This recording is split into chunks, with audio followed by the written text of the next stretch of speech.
Imogen had always been a happy-go-lucky child. It wasn't until she was in year 2 where we noticed there were some differences. She started to struggle with friendships, being able to process her own emotions. Because she wasn't hitting anybody and she wasn't needing help at school, she basically got lost in the system. I'm neurodiverse myself, so I understand completely the struggles that Imogen has. Her mental health was going down a lot. It took about 3 years before she was diagnosed with autism and ADHD. So in the end we had to homeschool her and we tried building her up ready to start secondary school. It started off well and she'd made a group of friends, but then she started to stop talking again to us and she started hearing voices in her head. There was cyberbullying going on and she'd lost all her friends. She'd been physically assaulted by students to the point we were on suicide watch, which was really hard. So again, we had to make the decision to homeschool her. That was a year ago, and that's when she got into cricket. So on one side, Cumbria, the other side of the UK, to Newcastle.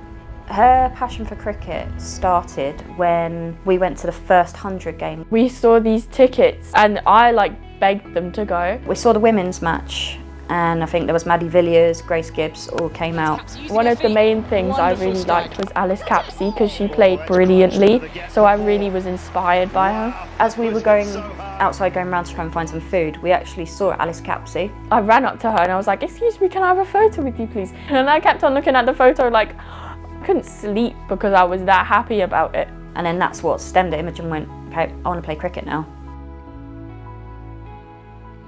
So we're a low-income family. Paying for memberships or weekly activities is really difficult for us. Super Ones was inclusive for all disabilities and it was free.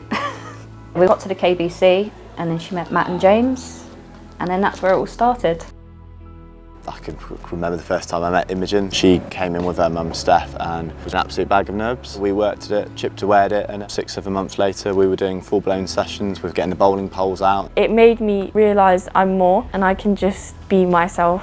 It helped her regulate her emotions. And if someone was struggling with their batting or bowling, before I'd have the chance to go over there, Imogen was on it straight away, helping them out. The younger ones are actually looking up to her. I never imagined during the dark days that she would be able to help someone because she was so sunken into herself. I finally found a hobby that was actually for me. It was a different Imogen, but it made me feel so proud.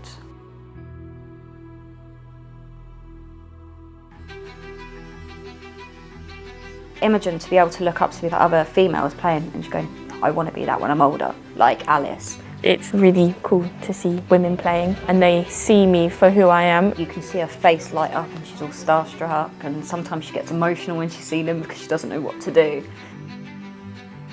It's nice for her to meet me, but it's also amazing for me to meet her, and it's really touching that I've been a part of that cricketing journey and getting her into the game, and just to see someone who I know has had challenges over her life, to see cricket kind of bringing that happiness to her and that confidence, it's amazing. For the girls, I want to show them that they have the power to do what they want. They don't need to worry about what people think of them and they don't need to be judged. They can just think of what they want to do.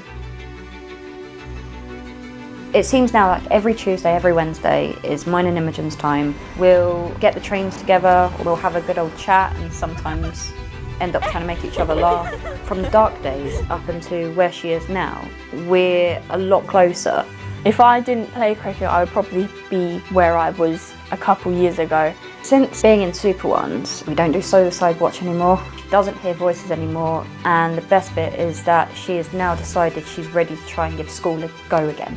It makes me feel a lot more hopeful about my future. I thought I wasn't going to really do well in life. I thought I was just going to be the curious parent that would stand in the corner and just wait for the session to be over. I didn't think I would have got this heavily invested into Super Ones. Thanks to them, I've now got my coaching course.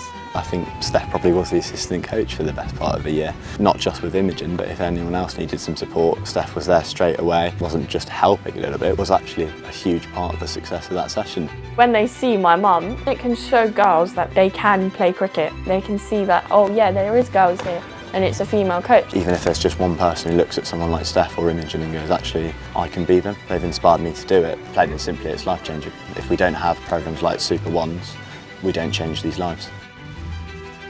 I'm really proud of my mum. She's done so well with her coaching and she's done so much for me, and it's just